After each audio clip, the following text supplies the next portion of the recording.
Nasa 500 milyong pisong pondo ng DILG, pinababalik ni Pangulong Ferdinand R. Marcos Jr.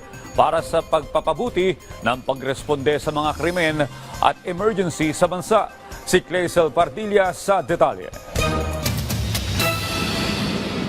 Pinababalik ni Pangulong Ferdinand R. Marcos Jr. ang mga pondong inali sa mga pangunahing programa ng pambansang pulisya. Matapos bosesiin ang budget ng PNP, nakita ng presidente ang dagdag bawas sa pondo ng ahensya. Kabilang dito ang mga programa sa Information and Technology ng PNP, pagtatayo ng Safe Camp Security System at Drug-Related Data Integration and Generation System. Nasa National Expenditure Program pero tinapiyasan ng halos 1 bilyong pisong pondo pagdating sa General Appropriations Act. Ang mga pondong yan inilagay sa pagbili ng amphibious vehicle para sa Bicol Region at Intelligence Fund ng PNP. Nilagay nila halos 1 billion sa all-terrain amphibious rescue vehicles for Region 5. At naglagay sila ng additional 500 million pesos sa Intelligence Fund.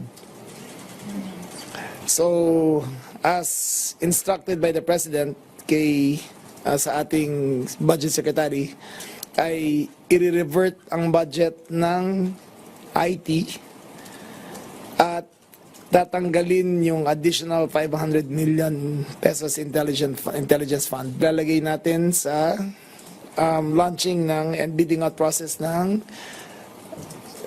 integrated 911 system para sa buong Pilipinas. Palalakasin ang kapasidad ng 911 sa pamamagitan ng pagdaragdag ng mga call center at dispatcher. Bibili rin ng mga dagdag na body camera at location device para sa mga police responder. Mahalagang paglalagay ng sapat na pondo sa integrated 911 system sa bansa na ginagamit sa pagresponde sa mga emergency at krimen. Nakaraang taon, 79% sa libo-libong emergency call ang natugunan ng PNP. Paiigtingin din ng emergency response sa sunog. Bawat fire truck na ide-deploy, dapat may kakambal na ambulansya. Meron tayong 5,000 nurses sa BFP. So i-utilize natin yung capacity nila pag may dumadating na fire truck, may darating rin na ambulance na hindi standard practice ngayon. I'd like to thank the President for his support sa budget ng DILG. Nakita niyang rationalization na kailangan as according to the NEP.